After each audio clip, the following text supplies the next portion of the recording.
Cumprimento a todos com a graça e a paz do Senhor Jesus. A Ele seja toda a glória, toda a honra, todo o louvor e toda a adoração. Nós cantamos aqui que Ele é santo, santo, santo. Você concorda com isso? Amém. Jesus é santo. Amém. Jesus é santo. Amém. Jesus é santo. Amém. Glória a Ele, bendito seja o nome dEle. Não tem a menor dúvida disso, irmão. Glória a Deus. Vamos abrir a palavra do Senhor no Evangelho de Marcos, capítulo 10. Glórias ao teu nome, Jesus. Será uma leitura um pouco extensa, mas é necessário. Nós vamos ler, vamos depois aplicar em nossas vidas. Marcos, capítulo 10, versículo 17, até o versículo de número 31. Amém? Se você trouxe sua Bíblia, não perca o bom hábito de estar lendo, conferindo, observando, analisando todos os textos que forem citados para o louvor e para a glória do Senhor. Diz assim a palavra do Senhor: E pondo-se Jesus a caminho, correu um homem ao seu encontro e, ajoelhando-se, perguntou-lhe: Bom mestre, que farei para herdar a vida eterna? Respondeu-lhe Jesus: Por que me chamas bom? Ninguém é bom, senão um, que é Deus. Sabes os mandamentos? Não matarás, não adulterarás, não furtarás, não dirás falso testemunho, não defraudarás ninguém, honra teu pai e a tua mãe. Então ele respondeu: Mestre, tudo isso tenho observado desde a minha juventude. E Jesus, fitando o amor, e disse: Só uma coisa te falta. Vai, vende tudo o que tens, dá aos pobres, e terás um tesouro no céu. Então vem e segue-me. Ele, porém, contrariado com esta palavra, retirou-se triste, porque era dono de muitas propriedades. Então Jesus, olhando ao redor, disse a seus discípulos: Quão dificilmente entrarão no reino de Deus os que têm riquezas. Os discípulos estranharam estas palavras, mas Jesus insistiu em dizer-lhes: Filhos, quão difícil é para os que confiam nas riquezas entrar no reino de Deus. É mais fácil passar um camelo pelo fundo de uma agulha do que entrar um rico no reino de Deus. Eles ficaram sobremodo maravilhados, dizendo entre si: Então, quem pode ser salvo? Jesus, porém, fitando neles o olhar, disse: Para os homens é impossível, contudo, não para Deus, porque para Deus tudo é possível. Então Pedro começou a dizer-lhe: Eis que nós tudo deixamos e te seguimos. Tornou Jesus: Em verdade vos digo que ninguém aqui tenha deixado casa, ou irmãos, ou irmãs, ou mãe, ou pai, ou filhos, ou campos, por amor de mim e por amor do Evangelho, que não receba já, no presente, o centúplo de casas, irmãos, irmãs, mães, filhos e campos, com perseguições, e no mundo por vir a vida eterna. Porém, muitos primeiros serão os últimos, e os últimos primeiros. Amém? Não feche sua Bíblia, sente com ela aberta. Nós iremos aplicar em nossas vidas essa passagem, que é uma passagem muito, muito rica. Esse texto tem falado muito ao meu coração nestes últimos dias, e eu gostaria da sua preciosa atenção, porque esse texto, ele é peculiar para cada um de nós. Estamos envolvidos diretamente nesse texto. Não tem como não estarmos envolvidos com esse texto, com esse fato, com essa história que Jesus narrou, que ficou registrada aqui para o louvor e para a glória do Senhor e para o nosso conhecimento. Preste atenção. No versículo 17, Jesus nos relata que ele ia a caminho quando correu um homem ao seu encontro e, ajoelhando-se, perguntou-lhe: Bom mestre, que farei para herdar a vida eterna? Um homem, uma pessoa já de uma certa experiência na vida, ele é até conhecido biblicamente como o jovem rico, mas nós entendemos que ele não era tão jovem assim. No transcorrer do texto a gente vai perceber isso de uma maneira bem clara.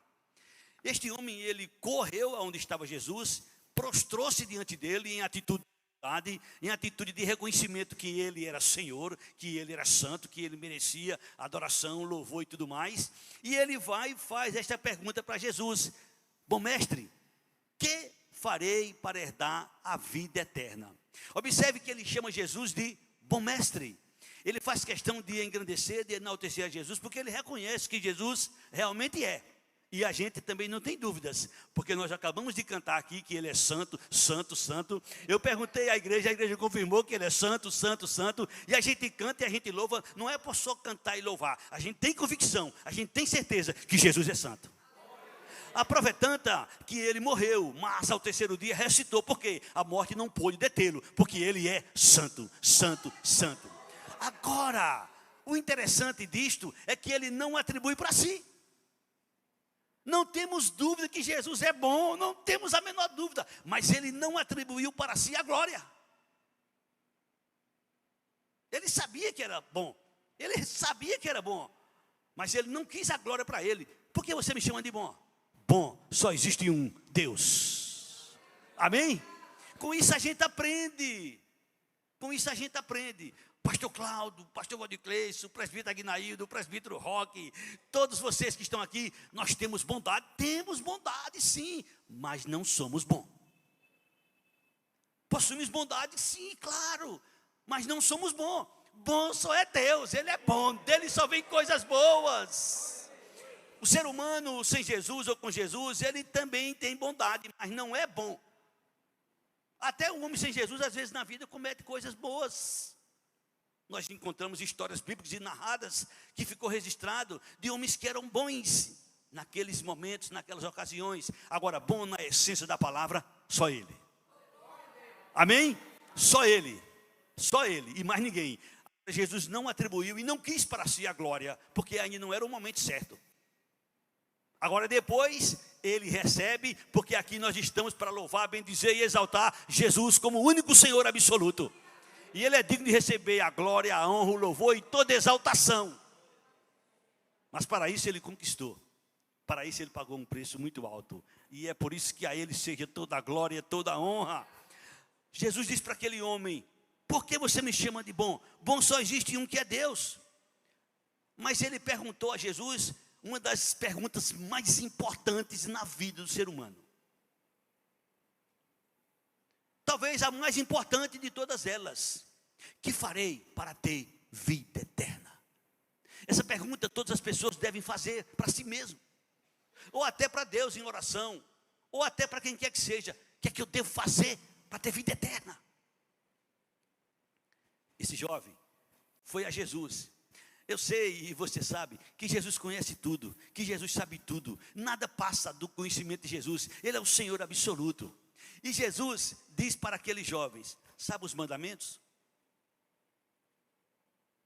Jesus fala para aquele homem: você sabe os mandamentos? Aquele jovem, Jesus disse: não matarás, não adulterarás, não furtarás, não dirás falso testemunho, não defraudarás ninguém, honra teu pai, honra tua mãe. Mas Jesus não citou todos. Jesus não citou todos os mandamentos. Jesus citou alguns mandamentos que faz parte do decálogo, mas o principal Jesus não citou. Observem vocês, preste atenção, Marcos capítulo 12, é só você passar uma página ou duas à frente, o versículo 28, 29 e 30. Jesus responde a um cidadão, a um grande religioso, a uma pessoa especial, um escriba. Olha o que é que Jesus responde: chegando-se um dos escribas, tendo ouvido a discussão entre eles, vendo como Jesus lhe houvera respondido bem, perguntou-lhe: qual é o principal de todos os mandamentos? Jesus responde: o principal é: ouve, ó Israel, o Senhor nosso Deus é o único Senhor. Amarás, pois, o Senhor teu Deus de todo o teu coração, de toda a tua... E o segundo é: amarás o teu próximo como a ti mesmo. Jesus fala para aquele jovem sobre o segundo mandamento, que é semelhante ao primeiro, que é o maior de todos. Mas Jesus não fala para aquele homem o primeiro mandamento, porque Jesus já sabia a resposta dele. Jesus já sabia o que ele iria dizer, o que ele iria falar. E Jesus disse para ele aquilo que Jesus conhecia, que ele já observava. E tem muita gente no mundo que eu tive a oportunidade, e às vezes tenho, de conversar com eles, que não são evangélicos, e ele diz de alto e bom som: nunca matei, nunca adulterei, nunca furtei ninguém, não levanto falso testemunho, não roubo ninguém, honro meu pai, honro minha mãe. Eu já ouvi isso de diversas pessoas, e eles não estão mentindo. E a maioria deles não estão mentindo, estão dizendo a verdade. Assim como esse homem também disse a Jesus: eu faço tudo isso. Porém, tem um detalhe muito interessante. Nesse contexto, nessa história, Jesus disse para ele, no versículo de número 20. Então ele respondeu, o jovem, a Jesus: mestre, tudo isso tenho observado desde a minha juventude. Então você observa que ele não era tão jovem, ele já era um pouquinho maduro, porque ele já observava desde a sua juventude esses mandamentos que Jesus citou. Jesus olha para ele, o ama e diz: só uma coisa te falta. Irmãos, esse texto aqui, essa palavra, só uma coisa te falta, para ele ter vida eterna. Você está entendendo o que Jesus respondeu a ele a respeito da vida eterna? Jesus disse: só uma coisa te falta. Eu paro e penso: meu Deus, este homem tão perto da salvação, tão perto da vida eterna, tão próximo de Jesus, privilégio de falar com Jesus, junto, de ouvir, de ver, e Jesus dizer: só uma coisa te falta. Só uma coisa te falta. Vai, vende tudo o que tens, dá aos pobres e terás um tesouro no céu. Então vem e segue-me. Ele, porém, contrariado com esta palavra, retirou-se triste, porque era dono de muitas propriedades. Jesus sabia que ele não tinha essa capacidade, que ele não tinha coragem de deixar seus bens, porque ele amava seus bens acima de tudo, acima de Deus. Olha, muitas coisas se fala sobre dinheiro, que às vezes é verdade e às vezes não é verdade. Dinheiro é bom, irmão. Sim, dinheiro é bom. Quem aqui tem carro? Você tem porque você comprou com seu dinheiro. Quem aqui tem uma casa? Você tem porque você comprou com seu dinheiro. As coisas que você conquistou na vida, você conquistou com o seu dinheiro. Você trabalha, às vezes, 8 horas por dia, 44 horas por semana. Tenta multiplicar isso durante um mês. Tenta multiplicar isso durante um ano. Tenta multiplicar isso durante 10 anos de tua vida. Quantas horas de trabalho você dá por conta do dinheiro? Porque precisamos, necessitamos do dinheiro. Ninguém vive no mundo sem dinheiro. Agora, o Senhor nos revela através do apóstolo Paulo, e é aí onde às vezes muito cristão não entende e se atrapalha. 1 Timóteo capítulo 6, versículo 10, eu peço que coloque na tela, para que você possa ver com carinho. Muitos cristãos se atrapalham e pensam uma coisa completamente equivocada. Jesus nunca falou sobre isso, Paulo nunca falou sobre isso. Paulo disse o seguinte: o amor ao dinheiro é a raiz de todos os males. 1 Timóteo capítulo 6, versículo de número 10. O amor ao dinheiro é a raiz de todos os males. Não é o dinheiro, é o amor ao dinheiro. Não é o dinheiro em si. Esse templo aqui existe porque nós compramos com dinheiro. Dinheiro seu, dinheiro nosso, que nós ofertamos. Se dinheiro fosse uma coisa amaldiçoada, uma coisa que não seria bem-vinda para Deus, não existia oferta na igreja. Não existia oferta na igreja. Deus vai querer um negócio que não presta? Deus vai querer uma coisa que é amaldiçoada? Não, irmãos. É o amor ao dinheiro que é a raiz de todos os males. Amém? Amém, irmãos? Este jovem, ele amou mais do que Deus. Porque o primeiro mandamento, que é acima de todos, é: amarás o Senhor teu Deus de todo o teu coração, de toda a tua alma, de toda a tua força, de todo o teu entendimento, de todo o teu coração. Acima de tudo, acima de tudo. E este jovem não teve coragem. E Jesus sabia muito bem isso e deixou para fazer a última indagação no final. Nesse contexto aqui, chega o versículo de número 22, o jovem saiu contrariado, depois que ouviu estas palavras. Saiu triste, porque ele era dono de muitas propriedades. Ele era muito bem de vida. Eu quero dizer para todos vocês que estão aqui, para você que está em casa também, se a gente pegasse todo o dinheiro do mundo, olha que não é pouco, eu acho que ninguém nem tem como saber, se pegássemos todo o dinheiro do mundo e tentássemos comprar a salvação de uma pessoa, não dava para comprar. Você está entendendo o que eu estou dizendo? Eu vou repetir.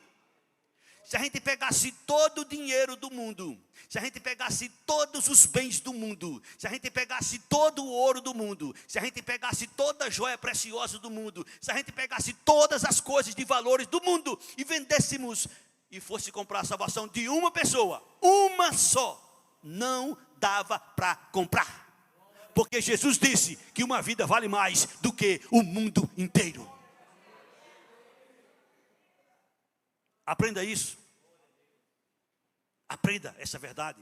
Esse fato aconteceu, essa história aconteceu, seus discípulos presenciaram tudo, e Jesus começa a falar com eles, seus discípulos, e mandou e deixou escrito para que a gente tivesse também conhecimento. Jesus agora no versículo 23 olha para seus discípulos e diz o seguinte para eles. Então Jesus, olhando ao redor, disse aos seus discípulos: quão dificilmente entrarão no reino de Deus os que têm riquezas. Jesus não disse que rico entraria no reino de Deus, ele não disse isso. Porque no contexto dessa história, a gente vai encontrar lá em Lucas essa mesma passagem, e logo em seguida nós encontramos Zaqueu, um homem muito rico, e que foi salvo, e que recebeu Jesus na sua casa com muita alegria, com muita satisfação, e que tomou a decisão no seu coração de chegar para Jesus e dizer: Senhor, se eu roubei alguém, eu devolvo 4 vezes mais. Zaqueu era acusado de ser ladrão. Eu não sou aqui advogado de Zaqueu, mas eu quero que você entenda o contexto. Zaqueu chegou para Jesus e disse: Senhor, se eu roubei alguém, eu devolvo 4 vezes mais. E tem mais, eu decidi pegar metade dos meus bens e dar aos pobres. Jesus não pediu a ele, Jesus não falou nada para ele, foi ele que tomou essa decisão de livre e espontânea vontade. E Jesus diz que aquele homem foi salvo. A história nos mostra para o louvor e para a glória do Senhor. Então Jesus não está dizendo que rico não seria salvo, porque se fosse, não é bem assim. Jesus mostra: dificilmente entrarão no reino de Deus os que têm riqueza. Os discípulos, no versículo 24, estranharam estas palavras. Assim como muita gente também estranha essas palavras. Os discípulos também estranharam. Jesus insistiu em dizer-lhes: filhos, quão difícil é para os que confiam nas riquezas entrar no reino de Deus. Aí ele agora explica: filhos, como é difícil aqueles que confiam nas riquezas entrar no reino de Deus.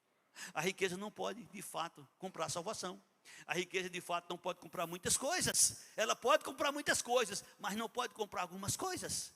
Eu conheço algumas pessoas que são muito bem de vida, que elas disseram com a sua própria voz: se eu pudesse, eu daria tudo que eu tenho para ter saúde.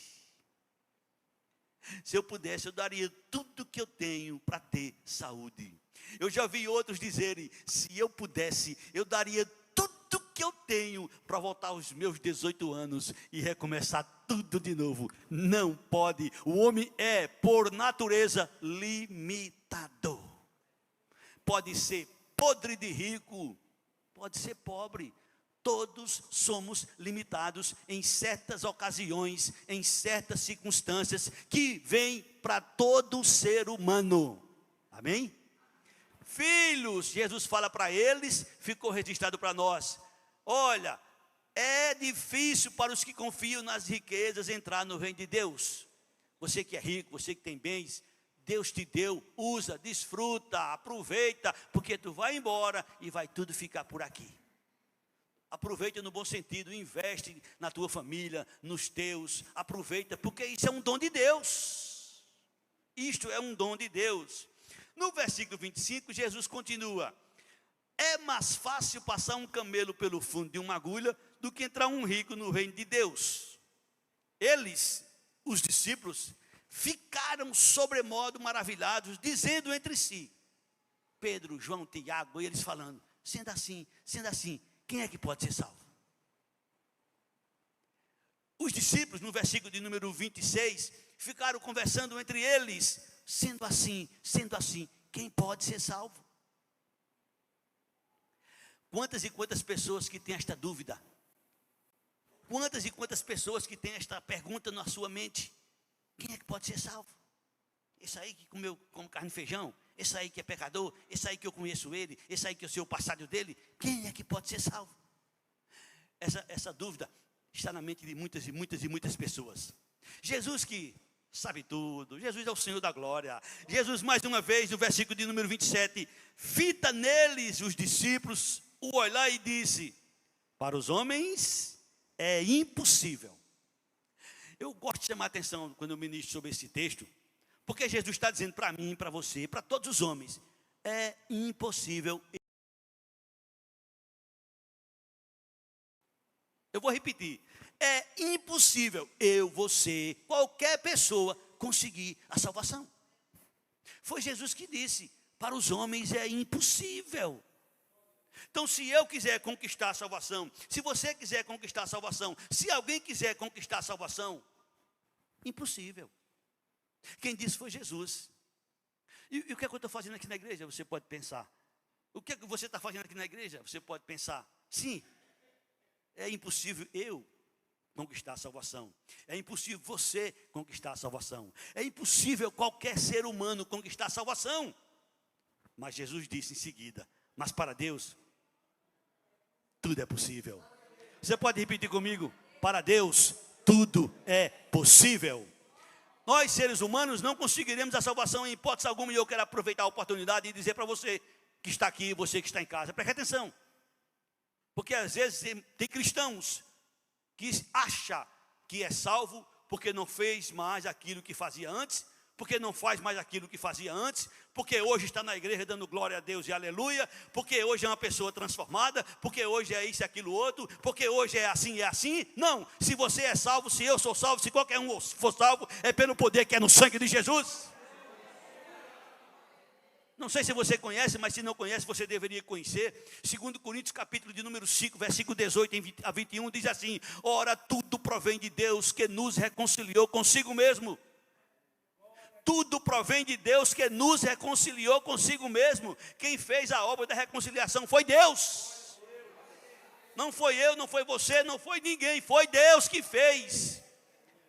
A saber, diz o versículo 19, Deus estava em Cristo reconciliando consigo o mundo, não imputando aos homens as suas transgressões, e nos confiou a palavra da reconciliação. De sorte que somos embaixadores em nome de Cristo, como se Deus rogasse por nosso intermédio. Em nome de Cristo, pois, rogamos que vos reconcilieis com Deus. Aquele que não conheceu o pecado, Ele o fez pecado por nós, para que nele fôssemos feitos justiça de Deus. A glória será sempre de Deus. Foi Deus quem fez toda a obra. O que o homem faz é receber, é crer. É isto que Jesus disse através do apóstolo Paulo, Romanos 1,16, e de pregar o evangelho, está lá Romanos 1,16, não me envergonhe do evangelho. O evangelho é o poder de Deus para a salvação de todo aquele que crê, primeiro do judeu, depois do grego, porque no evangelho se descobre a justiça de Deus, de fé em fé, como está escrito, o justo viverá por fé, não é pelas suas obras, não é pelos seus atos. O salmista, em certa ocasião, ele faz a seguinte pergunta: se Deus nos tratasse segundo nossos pecados, quem subsistiria? Quem subsistiria? Quem escaparia? Deus fez tudo, amém? Deus fez tudo. Se dependesse do homem, meu Deus, nós estávamos para lá, mas muito para lá. Glória a Deus. Olha, amados, disse o Senhor Jesus, mas para Deus tudo é possível. Aprenda isso. O que é impossível para nós seres humanos, para Deus é possível. Deus já fez tudo. Assim como o nosso irmão leu aqui, o profeta Isaías, capítulo 53, que nos mostra o que aconteceu com Jesus. Jesus não era homem. Jesus, ele deixou sua glória para vir aqui como um homem, nascer da bendita Virgem Maria, viver entre nós, ter uma vida santa, santa, santa, santa, a um ponto dele chegar diante de seus inimigos e dizer-lhe: quem de vocês me acusa de pecado? Não foi diante dos amigos, não. Jesus chegou diante de seus inimigos e disse: quem de vocês me acusa de pecado? Todos ficaram calados, porque de Jesus só vem coisas boas. De Jesus só vem coisas boas, porque Ele é santo, santo, santo. Então Ele veio fazer aquilo que nenhum ser humano poderia fazer.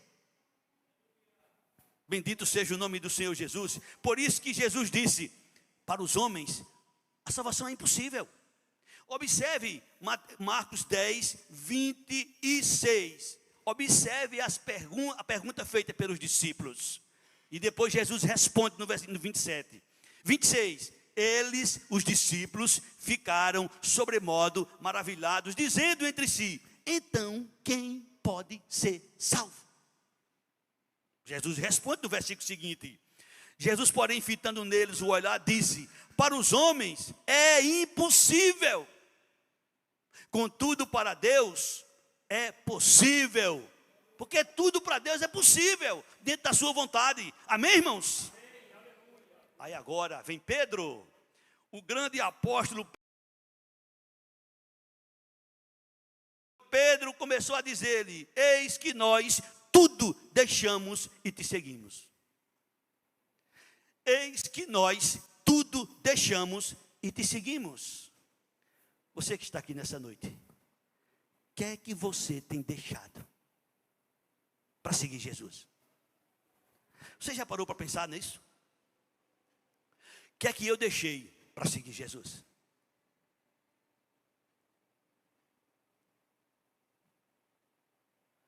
Seguir Jesus requer um certo preço.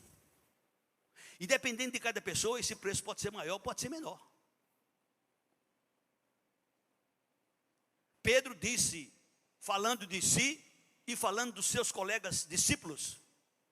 Observe aí o versículo. Então Pedro começou a dizer-lhe: eis que nós os discípulos, tudo, você pode repetir comigo? Tudo. Não foram algumas coisas. Tudo. Eis que nós tudo deixamos e te seguimos. Nesta noite, neste momento, pare e pense em você. É sua vida. Eu quero que você entenda, nós estamos vivendo uma época e a gente precisa alertar os irmãos em Cristo Jesus, porque todos nós estamos aqui. Tomara eu que todos nós que estamos aqui somos realmente filhos de Deus. Porque eu não sei se você é. Você não tem certeza se eu sou. Eu sei pelo seu testemunho, você sabe pelo meu testemunho, mas quem sabe na verdade é Deus. E eu sei de mim e você sabe de você. Se você tem alguma dúvida, porque eu não sei a sua cabeça, eu não sei a sua mente, eu não sei o seu coração, mas Deus sabe. Deus sabe. Deus sabe como é a sua vida, Deus sabe. Deus conhece tudo, nada foge do seu conhecimento. Eu costumo dizer, e vou repetir muitas e muitas vezes: não tem surpresa para Deus. Não haverá surpresa para Deus. Eu sou surpreso, às vezes. Mas rapaz, fulano, não acredito. Não, fulano, sim, fulano. Mas fulano, não pode, foi fulano. Mas para Deus não existe no céu. Mas rapaz, você viu lá o que aconteceu com fulano? Mas rapaz, que não, isso não existe para Deus. Porque Ele é onisciente, Ele é onipresente, Ele é onipotente. Ele é o todo-poderoso. Ele fala coisas que vai acontecer, Ele fala coisas que aconteceram, Ele conhece tudo, Ele tem o domínio de tudo. A Ele seja toda a glória, toda a honra, todo o louvor. Mas nós seres humanos não temos esse poder, não temos essa capacidade. Daí a razão de Pedro, na dúvida, junto com seus discípulos, acredito que fizeram a reunião. E aí, Pedro, e aí? Pedro, tu é mais corajoso? Vai lá e pergunta a ele. Pedro foi: Senhor, nós deixamos tudo e te seguimos. Cláudio, você tem essa coragem, você tem essa capacidade, Cláudio, de se dobrar diante da minha presença e dizer: Jesus, eu deixei tudo para te seguir. Você que está aqui nessa noite, tem coragem de chegar para Jesus e dizer: Senhor, eu deixei tudo para te seguir?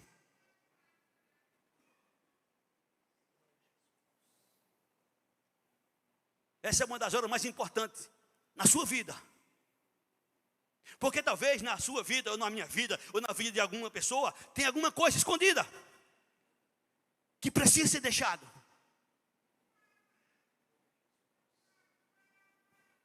Que precisa ser deixado. E eu não sei o que é não, quem sabe é Deus. E você sabe da sua vida melhor do que eu. Muito melhor do que eu. Eu conheço e você conhece histórias que são absurdas. Só que para Deus não tem nada de absurdo. Para Deus não tem nada de absurdo. Uma das coisas que acontece com o homem e com a mulher na hora que ele se rende a Jesus, de verdade, porque a salvação ela está em dois lugares.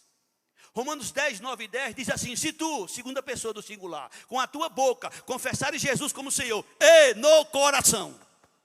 Com a boca eu falo, você fala. Com a boca eu digo, você diz. Com a boca a gente diz qualquer coisa. Mas o coração, só quem sabe é Deus. Meu coração você não sabe. Seu coração eu não sei. Esse coração não é a máquina que está aqui. Tchum, tchum, tchum, tchum. Não, não. Esse coração que o Senhor usa, essa linguagem que o Senhor usa, é o homem interior. É o verdadeiro Cláudio, é a verdadeira Maria, é o verdadeiro José, é o verdadeiro que ele sabe. A salvação está no seu coração e na sua boca. Escutem com atenção. Romanos 10, 9. Se tu com a tua boca confessares Jesus como Senhor, e no teu coração creres que Deus o ressuscitou dentre os mortos, serás salvo. Por quê? Versículo 10. Com o coração se crê para a justiça e com a boca se confessa a respeito da salvação. Primeira coisa que acontece com o homem, com a mulher, com o jovem que se rende a Jesus, está lá em Efésios 1, 13 e 14. Depois que vós ouviste a palavra da verdade, o evangelho da salvação, tendo nele crido, foste selado com o Espírito Santo da promessa, o qual é o penhor da nossa herança para o resgate da sua propriedade em louvor da sua glória. O selo é um selo invisível para os homens. Eu não vejo no coração de Messias, eu não vejo no coração de Manuel, eu não vejo no coração do Aguinaído, eu não vejo no coração do pastor Valdo Cleiton, eu não vejo no presbítero Roca, eu não vejo no presbítero Marcelo. Eu sinto em mim. Cada um sente o selo do Espírito. O Espírito testifica com o nosso Espírito que somos de fato filhos de Deus. Se nessa noite você não tem essa convicção, se nessa noite você não tem certeza, Jesus está dizendo a você: o que é que falta? Aquele jovem tão próximo da salvação, tão pertinho da vida eterna. Você talvez esteja tão próximo da salvação, tão próximo da vida eterna. Você talvez faça parte de uma família onde seus pais são cristãos, onde seus irmãos são cristãos. Você talvez venha sempre à igreja e às vezes em algum momento até ora para que se converta alguém, mas você já é convertido. A mensagem do evangelho, se você examinar todas as cartas de Paulo, se você observar as cartas de Pedro, se você observar as cartas de João, se você observar Tiago, se você observar Judas, se você observar os evangelhos, a mensagem do evangelho, ela é centralizada em: arrependei-vos e credes no evangelho. Arrependei-vos e crede no evangelho. João Batista chega até a dizer com alto e bom som: produzir frutos dignos de arrependimento. Se alguém está em Cristo, é uma nova criatura. E esse texto, segundo os eruditos, não é uma criatura no sentido que foi transformada. Não, é uma nova criação que nasceu regenerada para o louvor e para a glória do Senhor. Disse Pedro, falando a respeito dos seus colegas discípulos: Jesus, nós deixamos tudo e te seguimos. Aí Jesus diz no versículo seguinte a Pedro, e diz a todos nós que estamos aqui nessa noite, versículo 29, tornou Jesus: em verdade te digo, ninguém há que tenha deixado casa, ou irmãos, ou irmãs, ou mãe, ou pai, ou filhos, ou campos, por amor de mim e por amor do evangelho, que não receba no presente centúplo de casas, irmãos, irmãs, mães, filhos e campos, com perseguições, e no mundo por vir a vida eterna. Quer dizer que agora, segundo Jesus, eu vou ter que deixar um pai, eu vou ter que deixar mãe, eu vou ter que deixar irmãos, eu vou ter que deixar irmãs, eu vou ter que deixar tudo para seguir Ele. O que é que significa isto? Precisamos entender. Precisamos entender. E como é que a gente se entende? Conhecendo os textos e os contextos que falam sobre o assunto. Conhecendo os textos e os contextos que falam sobre o assunto. Às vezes a resposta está logo em seguida, às vezes a resposta está antes, às vezes a resposta está durante, às vezes a resposta está em outro livro. O que é que significa deixar tudo? Preste atenção. O que é que diz a palavra do Senhor? Mateus capítulo 10, 37. Põe na tela, por favor. Mateus capítulo 10, 37. Disse Jesus: quem amar seu pai ou a sua mãe mais do que a mim, não é digno de mim. Quem amar seu filho ou a sua filha mais do que a mim, não é digno de mim. O deixar que Jesus está se referindo é isto. Deus não aceita ninguém que ama qualquer coisa na mesma proporção que ama a Deus. Deus tem que ser o primeiro. Deus tem que ser o primeiro. Ele é egoísta? Não, é por direito. Primeiro e grande mandamento é este: amar a Deus acima de todas as coisas, de toda a tua alma, de todo o teu entendimento, de todo o teu coração, de toda a tua força. Esse é o primeiro mandamento. Assim como o jovem não passou nesse primeiro mandamento, talvez alguém não esteja passando. E não tem como alguém se render a Jesus e não cumprir esse mandamento. Não tem como. Quem se rende a Jesus tem prazer em bater, em falar, em dizer de alto e bom som: Deus é acima de tudo, Deus é acima de tudo. Olha, por Deus, por Jesus, se for necessário, eu deixo o pai, eu deixo mãe, eu deixo irmão, eu deixo irmã, eu deixo qualquer coisa, não importa. Deus é primeiro. Deus é primeiro. E eu quero aproveitar e falar para vocês, talvez até haja discórdia entre mim e você. A gente é normal, a gente discordar, não é obrigado ninguém pensar igual. Mas primeiro na nossa vida é Deus. Primeiro em nossa vida, Deus. Deus. Segundo em nossa vida, a sua palavra na mesma proporção de Deus. Aí depois é que vem as outras coisas. Às vezes a gente inverte os papéis. Às vezes a gente quer colocar a igreja em primeiro lugar. A família nossa está na frente da igreja. A igreja aqui, a igreja terrena aqui, ela é passageira. Aqui na terra. A igreja verdadeira será arrebatada, vai morar com Jesus nos céus. E quem é a igreja verdadeira? Qualquer pessoa que em qualquer lugar invocou Jesus como Senhor, como Salvador. Eu não sei se você conhece, mas se não conhece, você vai conhecer agora. 1 Coríntios capítulo 1, versículo 1 e 2. Olha o que é que Paulo diz. 1 Coríntios capítulo 1, versículo 1 e 2. Paulo, chamado pela vontade de Deus para ser apóstolo de Jesus Cristo, e o irmão Sóstenes. Versículo 2. Santificados em Cristo Jesus, chamado para ser santo, com todos os que em todo lugar invocam o nome do Senhor Jesus Cristo, Senhor deles e nosso. A igreja são todos que estão em qualquer lugar, aqui, ali, acolá, lá embaixo, lá em cima, não importa onde ele está reunido, importa que ele invocou Jesus como Senhor, como Salvador da sua vida, importa que o seu Senhor é Jesus, importa que o seu Salvador é Jesus. Aqui é um lugar onde a gente fica à vontade, porque a gente gosta, a gente tem amigos, tem irmãos, e aqui é maravilhoso, como também em outros lugares, qualquer, desde que fala Jesus, desde que prega Jesus, desde que mostre que Ele é o Senhor absoluto e que não tem outro. A mensagem tem que ser cristã, a mensagem tem que ser centralizada na pessoa de Jesus, a base da mensagem tem que ser a crucificação de Cristo, é isso. A igreja verdadeira é essa daqui, a igreja de Deus que está em Corinto. Aos santificados em Cristo Jesus, chamados para ser santo, com todos que em todo lugar, inclusive Caruaru, inclusive qualquer outro lugar do mundo, com todos que em todo lugar invocam o nome do Senhor Jesus Cristo, Senhor deles e nosso. Amém? Jesus é seu Senhor? Jesus é seu Salvador? Eu não tenho dúvida que você declara de alto e bom som que Ele é seu Salvador. Agora eu tenho dúvidas se Ele é de fato seu Senhor. Eu não tenho dúvida que Jesus é seu Salvador. Eu não tenho dúvida. Você que faz parte das igrejas, você confessa, você professa, você diz, você tem prazer em dizer que Ele é seu Salvador.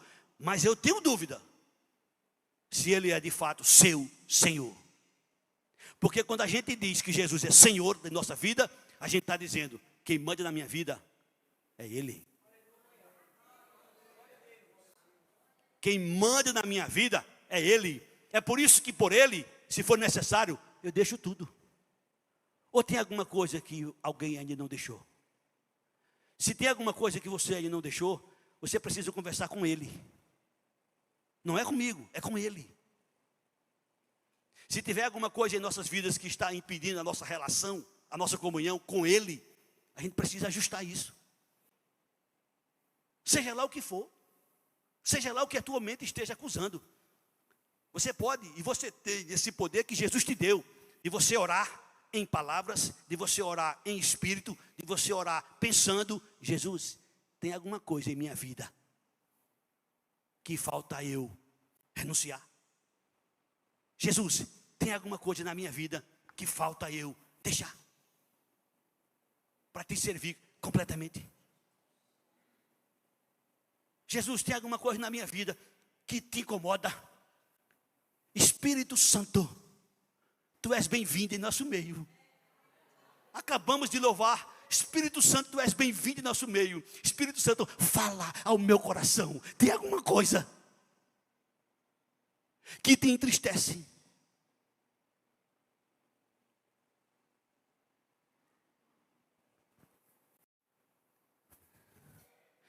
Irmão, se fosse agora, o arrebatamento da igreja, se fosse agora, o momento da gente se encontrar com o Senhor, se fosse agora o momento da gente fechar nossos olhos, porque o arrebatamento da igreja é uma coisa que vai acontecer, hoje, amanhã, só Deus é quem sabe quando é. Jesus deixou apenas sinais, mas a nossa morte, ela é certa. E depois que a gente morre, é como se a gente tivesse sido arrebatado. Aí vai se encontrar com o Senhor.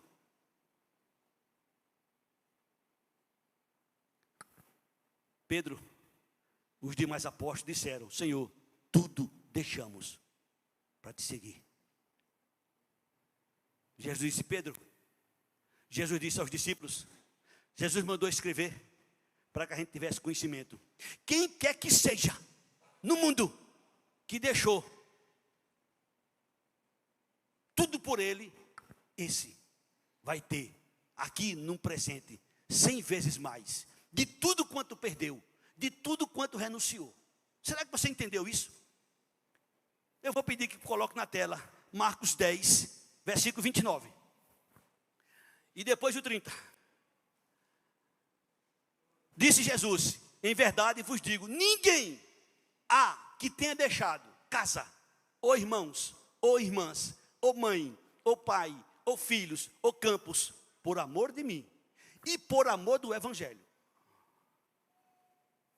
Há muita gente hoje que eu digo, na nossa época, há muita gente que bate no peito e diz: eu sou cristão, eu creio em Jesus, eu sou cristão, do seu jeito, da sua maneira. E tem uns que eles vão mais além: eu não sou evangélico. Eu sou cristão, mas não sou evangélico. Tem alguns que vão ainda além e diz isso. Palavra de Jesus, eu vou repetir, viu? Palavras de Jesus.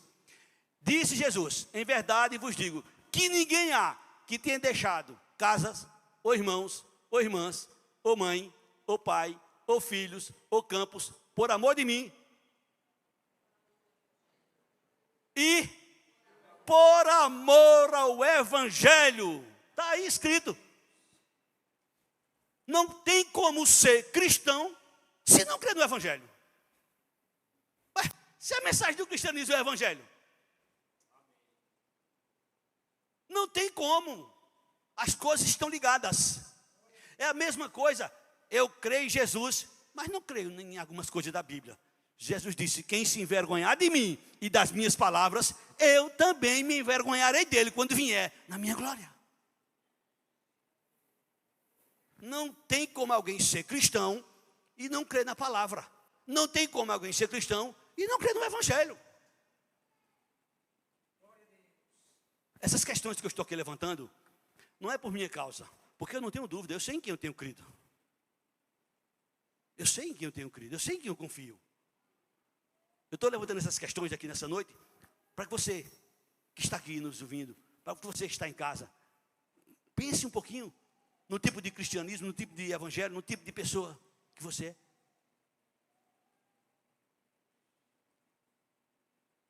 Jesus àquele jovem: só falta uma coisa. Só falta uma coisa. Só falta uma coisa. Na tua vida, o que é que falta? Eu vou tocar aqui numa tecla bem simples. Eu tive a oportunidade, pastor Vodiclesso já teve a oportunidade, a honra, o prazer, a alegria de ver casais que o Espírito Santo incomoda. E vem: pastor, eu tenho 8, eu tenho 10, eu tenho 15, eu tenho 20 de relacionamento, mas nós não estamos bem, porque o Espírito nos acusa, a nossa mente nos incomoda, a gente quer casar, porque a gente quer ver bem. A gente está incomodado, porque a gente sabe que não estamos legal. Embora para a sociedade está tudo ok. Mas a sociedade, a gente não vai prestar conta a ela, não. Nós vamos prestar conta àquele.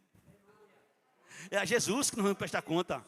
Nós, como cristãos, devemos respeitar a Carta Magna do nosso país. Devemos obedecer todas as leis. Se a gente não obedecer, vamos pagar um preço caro. Agora, a lei que está acima de tudo e de todos chama-se a Bíblia Sagrada. Dessa palavra a gente não pode abrir mão. Dessa palavra a gente não pode abrir mão. Põe na tela aí, Lucas 9, 26. Se eu estiver enganado, eu vou citar o texto, que eu tenho ele na mente. Mas eu quero que você veja junto comigo. Lucas 9, 26.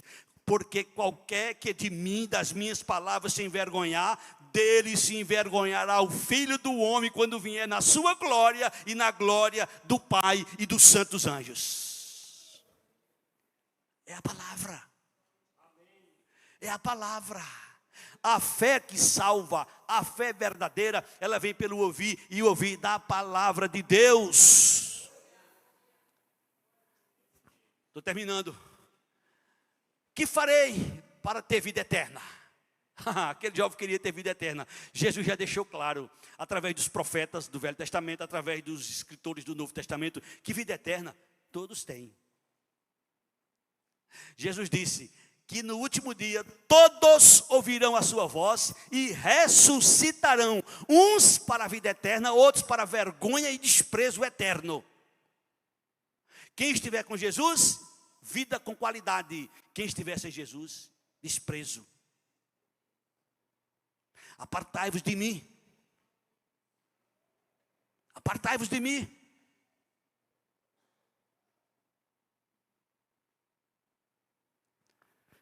Meu irmão, minha irmã, meu amigo, sua vida é preciosa.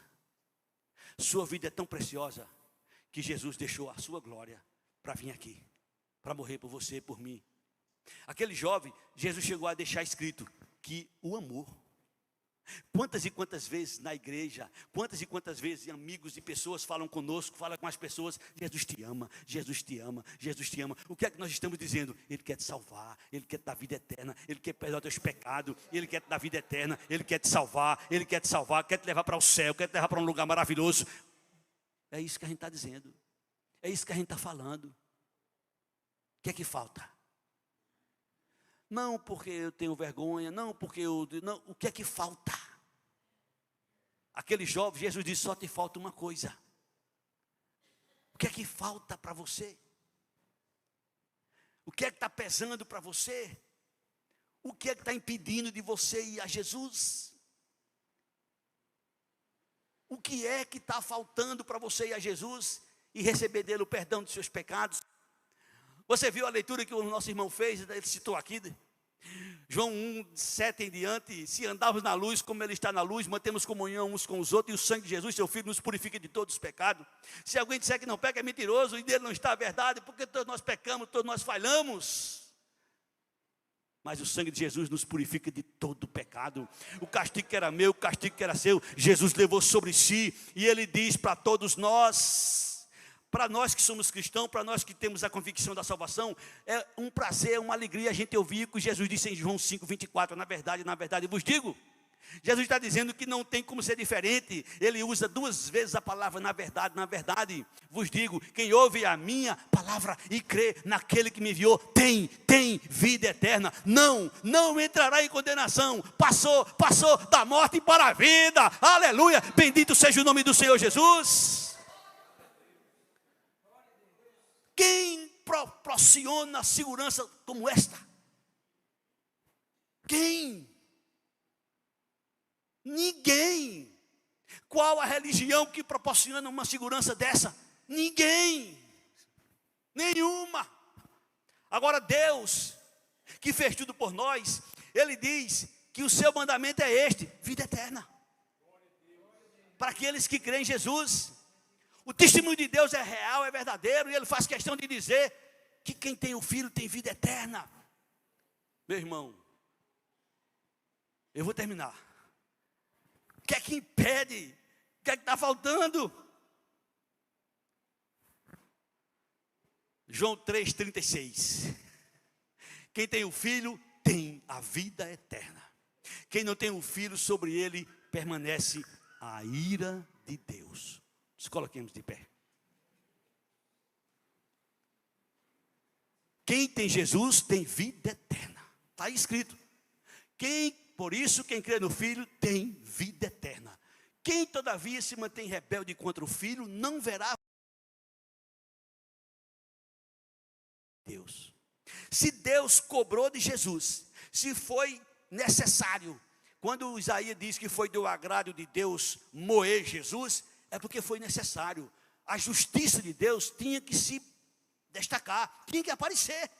E ela foi cobrada, exigida de Jesus. E é por isso que quando Deus olha para mim, para você, quando Deus olha para qualquer um na terra que invoca Jesus no coração e confessa com a boca, seus pecados são perdoados. E Deus declara: bem-aventurado o homem, bem-aventurada a mulher, bem-aventurada o jovem, bem-aventurado aquele que seus pecados são perdoados, bem-aventurado aquele que suas iniquidades são cobertas pelo sangue de Jesus. Não sei se nessa noite tem aqui alguém que não tem ainda a certeza. Eu não estou perguntando se você é membro da igreja, eu não estou perguntando se você faz parte dessa igreja, eu não estou perguntando se você faz parte de outra igreja evangélica, eu estou perguntando se você não tem a certeza da salvação. Se você não tiver, você pode vir aqui à frente, se você quiser. Se você não quiser vir aqui à frente, não tem problema. Onde você está, você ora a Jesus. Você fala com Ele: Jesus, eu não tenho essa certeza, mas eu gostaria de ter, Jesus. Falta alguma coisa, Jesus, na minha vida. Aí se Ele tocar no teu coração, falta você testificar diante dos homens. Falta você testemunhar diante dos homens que você é de fato um cristão. Porque na hora que você testificar diante dos homens, eu vou testificar de você diante de meu Pai que está nos céus. Mateus 10:32, todo aquele que me confessar diante dos homens, eu confessarei diante de meu Pai que está nos céus.